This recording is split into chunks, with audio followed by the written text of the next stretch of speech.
This is Atlas Heavy Lifter calling to HQ. We've arrived at the planet's surface and I am now dropping the Exploration Team. Exploration Team 1, you are a go. Confirm when you are on the surface. Confirmed, Atlas. Exploration Team 1 is on the ground. This is Atlas confirming, and we are leaving the surface. You have a safe trip. Thank you, Atlas. You too. Hey guys, Morphologist here. What's up, guys? It's Wasted Space. And today we're talking about Update 1.1. It's a pretty big update, and unfortunately we're coming to you a little bit late because I had to go make an emergency visit to a relative abroad. And I've been making excuses all week. Yeah, I know. I've been getting so many questions. Where's the next Patchology update? So here it is. Well, the saddest part of this, I think, though, is that this past update 1.1 was a really exciting update. I mean, they released some pretty great stuff. And just to start off with, on that list, they released drones. And I think that's probably one of the best parts of this update. And so, since I haven't had much time since I've gotten back to take a look at it, I'm going to have to refer to Wasted to tell me a little bit about how they are. So yeah, I've only tried out drones a small amount myself, although I have had a chance to go around and have a decent ruckus with the drones that are currently available again. And I think it's a pretty exciting update. I certainly found myself going, oh damn, this is cool a lot when I was playing around with them. We got 3 drone types at the moment in the game, and then the pirate bases, which is kind of like, they almost act as essentially a hub for the drones, even though they don't technically act like that. Well, how much of a threat are they really, though, to you? Like, does it really change the way you feel about playing the game or how you play the game in survival? To some extent. You have 3 types of drones, as I said, and you've got these little ones called incisors that are pretty weak, and at best they kind of act as an annoyance more than anything else, and those are the things you're going to be dealing with most of the time. And it's cool to have something come along once in a while that's actually aggressive and hostile, don't get me wrong. That's certainly added a level of threat to the game that wasn't there before, and I think is really cool. But they're not much of an issue. And then you've got these informants, which are the ones that, the idea is they're the ones that kind of inform the rest of the drone group. So they're the ones that detect you and then run away. They're supposed to be spies. But because the other drones aren't really that scary at the moment, the whole thing doesn't necessarily tie together. However, I think as far as what it offers for a game experience in future, I wasn't expecting this, and this is absolutely awesome because, you know, it's AI. It's what we've been looking for all along. It is the first glimpses at the fact that there is going to be a threat in survival. There's going to be a threat in creative even. There's going to be a reason to go out there and play and defend your stuff because something is actually going to come and try and get you. And that's one thing I've seen having tried it, is things will actively try and get you. If you hang around for a while, an informant spots you, something like that, you will end up with attention. You can't just, if you sit around, things will come and attack you. And I think that's pretty damn cool. Yeah, it gives people another thing to worry about, another thing to build their creations to defend against. It gives people a reason or a program for when they construct things, and I think that's a lot more exciting. I think it's also important to note here, though, that no matter what you may think of the current drones, the very idea that they've added this into the game means that we're going to be able to see modded versions of this, player-submitted versions of this that will exceed the capabilities of what Keen's put out, as we've seen with other things that they've added to the game. Meaning we're going to have some pretty exciting enemies just to start off with what we have right now. Oh yeah, that gets me super excited for what it could mean in future. I don't believe there's like the full information about how to mod drones into the game out as it currently stands, but I'm sure that's coming. And at the same time, there are occasionally some critics of the idea that, Keen should be doing this. Keen should be producing something that's solid, and you shouldn't need modders to add stuff into the game.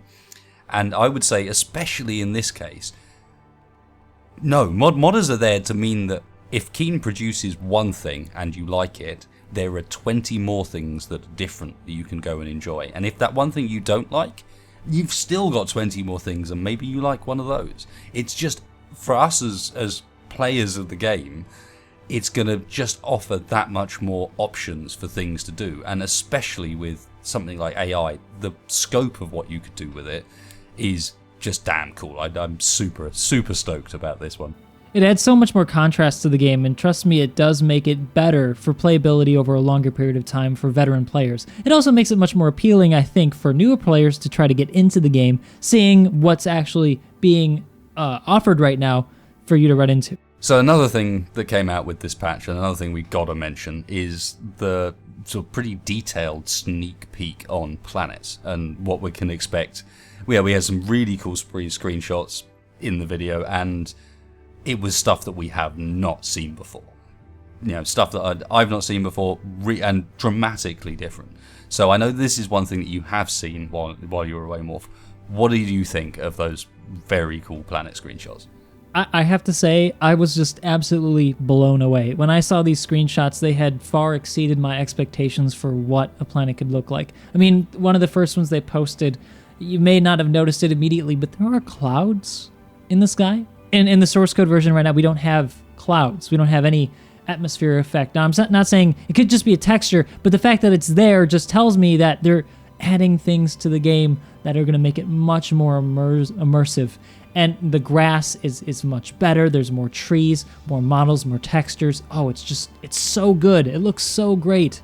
Plus, one thing we saw a sneak peek of in the source code when we were sort of playing around, basically because it was something you had to remove from the source code in order to make it all work, was there was information in there for different biomes. And this was our first chance to actually get a look at what those biomes could potentially look like. We got to look at the ice stuff. We got to look at what appears to be some sort of Mars-like terrain. We got to look at a moon, and in particular, we got to look at a moon with a planet in the background, which I thought was awesome. The whole thing kind of tied together, and I'm really excited to see what they can do with the biome thing. But it's also noticeable that the way the whole terrain was behaving there was very different to what we saw in source code. There were these little clumps of plants, or there was these big forests. They've advanced how it calculates and makes these biomes way beyond the things we were showing last week in last week's Patchology. Just, obviously that was slightly out of date, but the difference it's made is massive.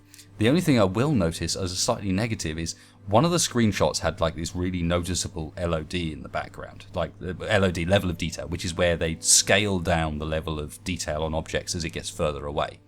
And I very much wonder whether that's something that's current, like because it's in testing source code thing, or whether that's something that's actually how it's going to look in the grand scheme of things. Because obviously they have to do a bit of scaling. These are huge planets, but I don't know if you saw that, Morph. Yeah. I did. And I did notice this, and it brings up an interesting point I think that we've been talking about. We mentioned it, though we did not get any sort of official say on whether or not this was true. In the last Patchology, when we talked about 1.0199, we were saying a lot of these updates that they're doing are to prepare the game for planets, because there's a lot of tweaking, a lot of performance updates that need to happen before it's going to run well on your computer. And later, actually, in this patch, I can't exactly remember where I saw this, but a dev actually said, yes, the reason why we're doing all of these fixes is because we want to make planets run well. We want to do this before planets come out. And I think LOD is one of the things they've actually been working on. So I think that's definitely something that's in the early stages, but by the looks of it, yeah, they're working to make the game run much better by working through how to present LOD in space. Pretty damn good point, to be honest, and I think it's something that's going to be necessary. We've talked about performance plenty on Patchology, and stuff like LOD is a vital part of that when you're dealing with as many objects as we hope there's going to be available at any one time in one of these multiplayer servers. Yeah, if we want to talk about anywhere near the level of detail we would need to have a convincing, immersive world, then LOD is going to play a huge, massive role in that. And I guess pun intended, because planets are freaking huge. Anyway, I think this is a good way to move on to another point I think that is really valid. And it was brought up actually by a lot of you who watched the last episode of Patchology.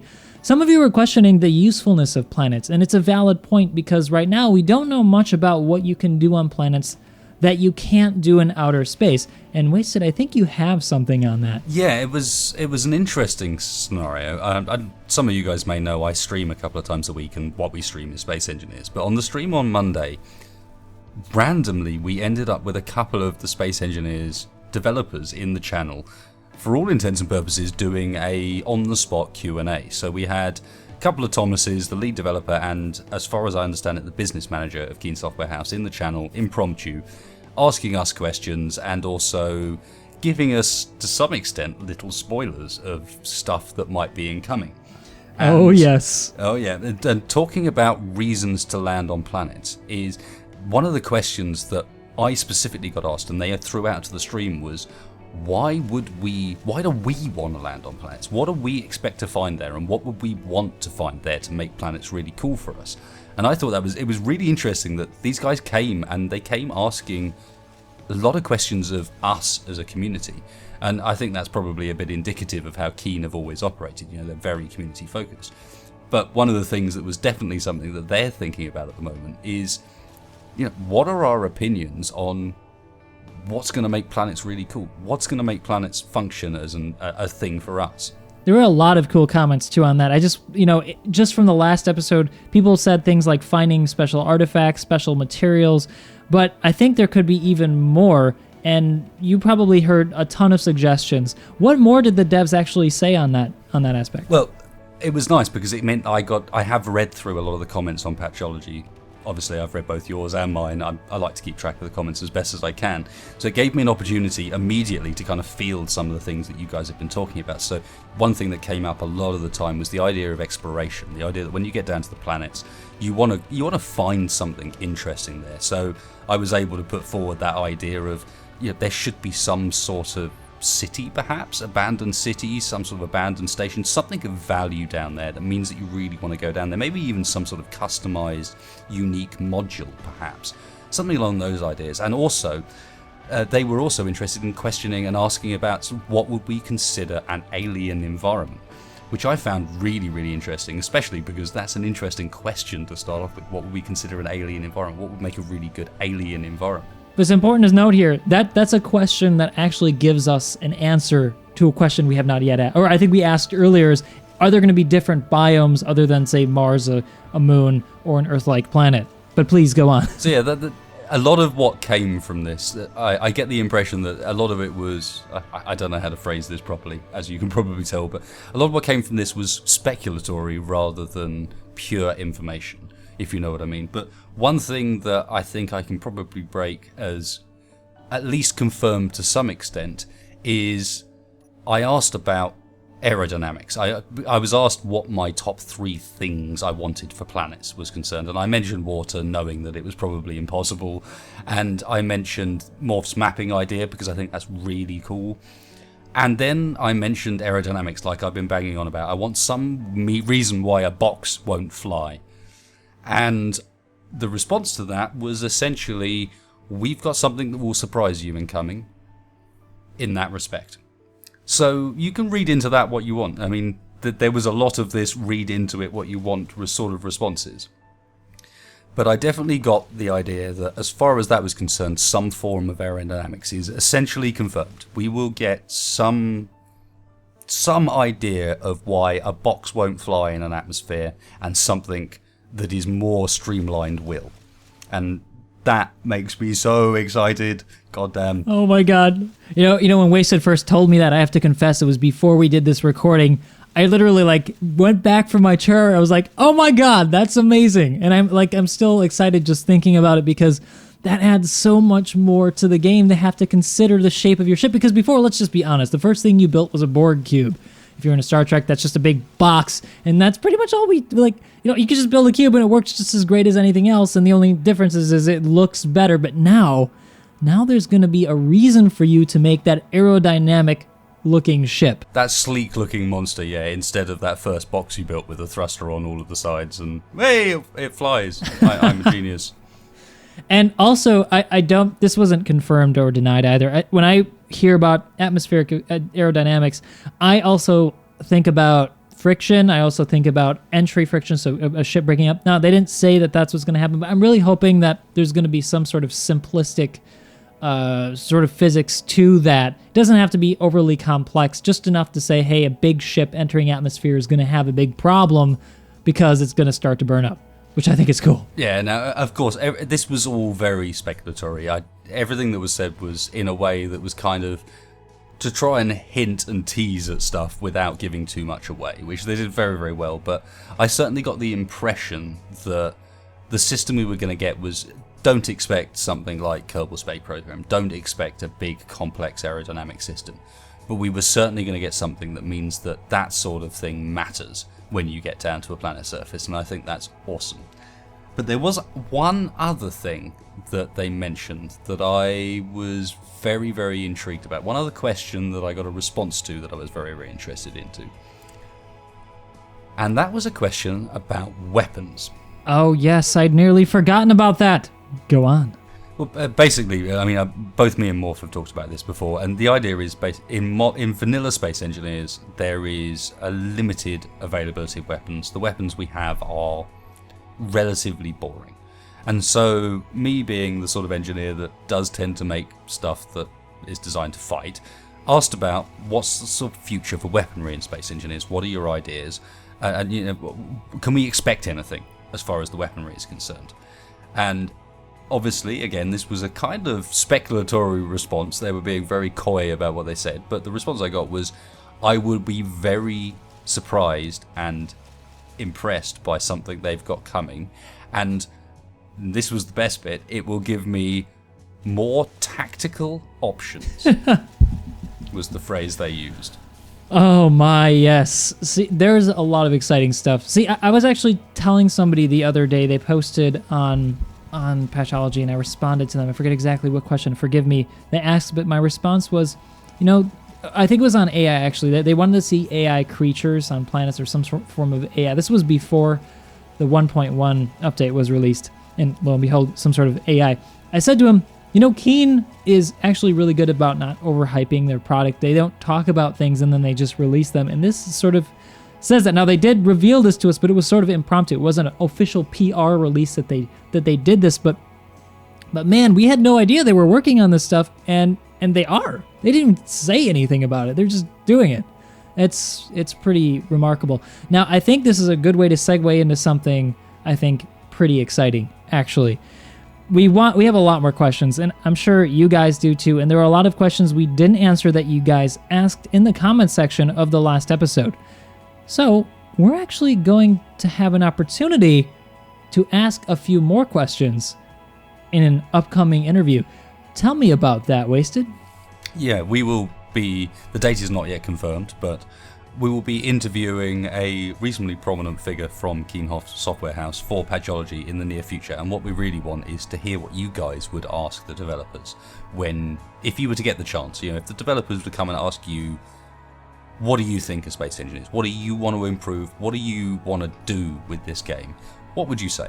And that's the sort of thing we'd like to hear from you guys, because it was very, very clear in the stream that when these guys came along, they were super duper interested in what people's opinions were, what people wanted to see from the game, and they were super duper hyped to see people excited about what was coming up. So I think this is a great opportunity. We want to field some of your guys' questions. We really want to hear what you guys think about the game, what you guys want to ask the developers, and we have obviously some questions of our own. But yeah, throw them out there, guys. What do you want to ask the devs? I think it's a super important point to make here, too, that don't just think that because it hasn't been answered officially that they won't answer a question. As we've seen from Wasted's stream, as he's reported, they've actually said some things that they haven't said to anybody anywhere. So it's very possible that they may actually answer your question. So please, if you've got a question to ask, please ask it. Anyway, guys, thanks for watching this time, and I hope to see you guys next time for our next update, 1.101. Yeah, I hope you're really stoked for that one, guys. And take it easy. Thanks for watching.